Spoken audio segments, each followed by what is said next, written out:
میرے واجب الاحترام اور میرے عزیز بزرگوں، بھائیوں، دوستوں اور ساتھیوں، آج جمعۃ المبارک کا مبارک دن ہے۔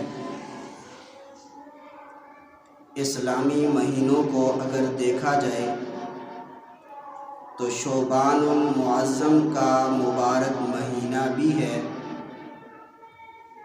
اور اسی طریقے سے اگر ہم انگریزی مہینوں کو دیکھیں تو اس اعتبار سے یہ مارچ کا مہینہ ہے، تو اسلامی مہینے کو بھی مد نظر رکھتے ہوئے اور انگریزی مہینے کو بھی مد نظر رکھتے ہوئے دونوں مہینوں کے اعتبار سے میں کچھ گفتگو اسلامی مہینے کے اعتبار سے شب برات یعنی 15 شعبان پر کروں گا، اور اسی طریقے سے اگر وقت ہوا تو آخر میں مارچ کے مہینے میں ہمارے ہاں جو پاکستان کے اندر عورت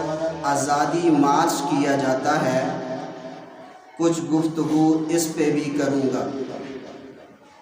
تو ہمارے ہاں بلکہ ہر جگہ پر، ہر ملک میں کچھ طبقات ایسے ہوتے ہیں کہ جن کا مشغلہ ہی یہی ہوتا ہے کہ جو مسائل متفقہ ہیں، مسائل مسلمہ اور مسلمہ عقائد اور متفقہ جو امور ہیں، لوگوں کی یہ کوشش ہوتی ہے کہ ان میں آ کر شبہات کو پیدا کریں، وساوس کو پیدا کریں، جن شبہات کو جب یہ عوام الناس سنتی ہے تو جس کی وجہ سے ان کے لیے انکار کی ایک راہ ہموار ہو جاتی ہے، تو اس پہ بھی میں کچھ گفتگو کروں گا۔ آپ یہ سمجھ لیں، آئے روز ہم دیکھتے ہیں کہ بہت سارے لوگ اٹھتے ہیں، کوئی تو انجینئر ہوتے ہیں، کوئی ڈاکٹرز ہوتے ہیں، اور اسی طریقے سے کچھ پروفیسروں کے نام سے اس میدان میں آتے ہیں اور آ کر دین کے اندر شکوک و شبہات پیدا کرتے ہیں، اور یہ شکوک و شبہات جو پیدا کرتے ہیں یہ تحقیق کے نام سے پیش کرتے ہیں۔ تحقیق کا نام جب عامی شخص سنتا ہے تو اس کے ذہن میں یہ بات آتی ہے، اس سے پہلے جتنا بھی جو دین تھا گویا کہ اس پر کوئی تحقیق نہیں کی گئی، اور یہ واحد ایسا شخص آیا ہے جس نے آ کر تحقیق کرنی شروع کی ہے، اور یہاں تک کہ یہ تحقیق کے نام سے دین کے اندر شبہات پیدا کرتا ہے، لوگوں کے عقائد کو خراب کرتا ہے، لوگوں کے مسائل کو خراب کرتا ہے، اور اسی طریقے سے ہمارے جو عقائد متفقہ ہیں، ہمارے جو مسائل متفقہ ہیں اور امور متفقہ کو یہاں تک کہ آ کے ان میں جھگڑا اور فساد پیدا کر دیا جاتا ہے۔ ایسے ہی ایک رات ہے جس رات کو شعبان المعظم کی 15ویں رات کہتے ہیں، عربی میں اس کو نصف شعبان سے تعبیر کیا جاتا ہے، تو یہ شعبان کی 15ویں رات، اس کے بارے میں بھی ایسے ہی کچھ لوگ آئے، انہوں نے آ کر تحقیق کے نام سے یہاں تک کہ اس کے اندر جو عبادت کی جاتی تھی اور 15 شعبان کو جو روزہ رکھا جاتا تھا، یہاں تک کہ اس کے اندر آ کر شکوک و شبہات پیدا کیے، شکوک و شبہات پیدا کر کے گویا کہ لوگوں کو اس عبادت سے دور کر کے رکھ دیا۔ یہ ایسے لوگ ہیں ان کو دین کا کچھ درد نہیں ہوتا، ان کو صرف اپنے نام کی بات ہوتی ہے، اپنے نام کمانے کے لیے، مشہور ہونے کے لیے گویا کہ یہ تحقیق کا نام لیتے ہیں، تحقیق کا نام لے کر یہاں تک کہ دینی مسائل میں لوگوں کو الجھا کے رکھ دیتے ہیں۔ حالانکہ علماء کا کام تو یہ تھا کہ جو لوگوں کے دلوں میں دین کے بارے میں شکوک و شبہات ہیں، علماء کی یہ ذمہ داری بنتی ہے کہ یہ ان شکوک و شبہات کو ختم کرے۔ لیکن یہ جو تحقیق کے نام سے گمراہ قسم کے لوگ ہمارے سامنے آتے ہیں، یہ تحقیق کا نام لے کر یوں سمجھ لیں دین کا کام نہیں کرتے، بلکہ لوگوں کو شیطان کے نام پہ لگاتے ہیں، شیطان کے کام پہ لگاتے ہیں۔ تو اس وجہ سے اس شعبان المعظم کی 15ویں رات کے بارے میں بھی دو طبقات اٹھے ہیں۔ ایک طبقہ یہ کہنے لگا دیکھو یہ جو ہم عبادت کرتے ہیں، ٹھیک ہے اللہ کے نبی نے حکم دیا ہے شعبان کی 15ویں رات کو آپ عبادت کرو، شعبان کے 15 دن کا آپ روزہ رکھو، یہ اللہ کے نبی نے حکم دیا ہے، یہ دین ہے۔ لیکن اس کے ساتھ یہ بھی تو ہونا چاہیے، ہمیں یہ چاہیے کہ ہم جھنڈیاں بھی لگائیں، اسی طریقے سے ہم لاؤڈ اسپیکر کے اوپر نعت خوانی بھی کریں، اسی طریقے سے اس کے اندر بہت ساری چیزیں یوں سمجھ لیں اپنی طرف سے اس کے اندر ایڈ کر لیتے ہیں، یہاں تک کہ لوگ اس کو بھی دین سمجھتے ہیں اور دین سمجھ کر گویا کہ رات کو جمع ہو جاتے ہیں، پوری مسجد کے اندر جمع ہو گئے، لوگوں کو یہ بات کہی جاتی ہے آج پوری رات آپ نے سونا نہیں ہے، آپ نے اجتماعی طور پر یہاں پر نوافل کی جماعت ہوگی، ہم نے جماعت بھی کرانی ہے، صلاۃ تسبیح بھی پڑھنی ہے اور اسی طریقے سے ذکر و اذکار بھی کرنے ہیں۔ اب یہ دیکھیں یہ ایک طبقہ ایسا ہے اس نے دین کے اندر جو چیزیں ثابت تھیں ان ثابت شدہ چیزوں کے اندر اپنی طرف سے کچھ چیزیں ایڈ کر کے اپنی طرف سے کوئی چیزیں لگا کر گویا کہ اس کو بھی دین کے طور پہ پیش کر دیا ہے۔ اور اسی طریقے سے ایک طبقہ وہ ہے جو اس شعبان المعظم کی 15ویں رات کی اہمیت کا بالکل انکاری ہو گیا ہے اور یہ بات کہتا ہے نہ تو رات کو عبادت ہے اور نہ ہی 15 شعبان کو یوں سمجھ لیں نہ روزہ ہے، یہاں تک کہ انہوں نے اس طبقے نے آ کر جو اس کی اہمیت تھی اس اہمیت کو ہی ختم کر دیا ہے۔ ان میں سے ایک طبقہ ایسا ہے جو افراد کا شکار ہوا ہے، ایک طبقہ ایسا ہے جو تفرید کا شکار ہوا ہے۔ افراد اور تفرید کہتے ہیں، ایک افراد اور تفرید کہتے کیسے ہیں؟ افراد اور تفرید کہتے ہیں کہ ایک چیز دین کے اندر ہو لیکن کچھ چیزیں اس کے اندر یا تو اپنی طرف سے ایڈ کر دی جائیں یا پھر جو چیزیں دین میں ثابت ہوں ان کا انکار کر دیا جائے، اسے افراد اور تفرید کہتے ہیں۔ شریعت اس کی اجازت نہیں دیتی، شریعت جو ہے ہمیں صراط مستقیم بتاتی ہے۔ صراط مستقیم کیا ہے؟ صراط مستقیم یہ ہے جو عبادت اللہ کے نبی صلی اللہ علیہ وسلم نے ہمیں بتائی ہے، ہم وہ عبادت تو کریں جو اللہ کے نبی صلی اللہ علیہ وسلم نے ہمیں نہیں بتائی، ہم اس عبادت کا تذکرہ ہی نہ کریں، ہم وہ عبادت کریں ہی نہ۔ اب اللہ کے نبی صلی اللہ علیہ وسلم نے ہمیں کیا بتایا ہے شعبان کی 15ویں رات کے بارے میں؟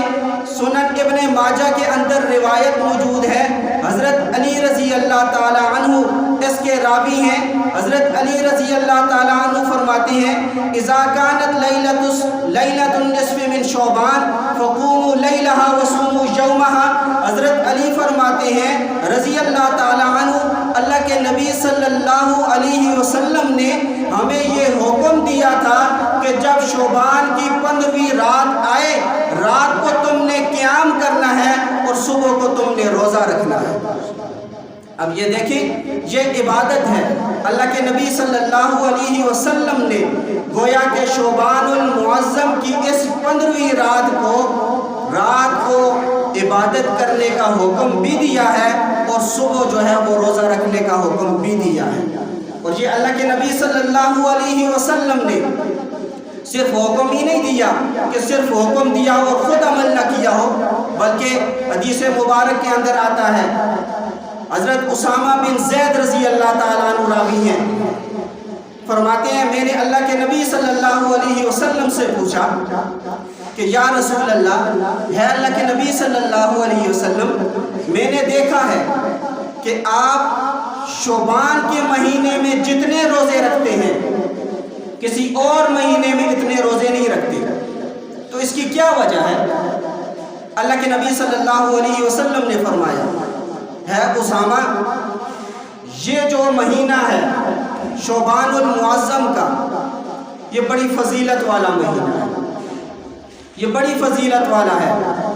لوگ اس کو غفلت میں گزار دیتے ہیں.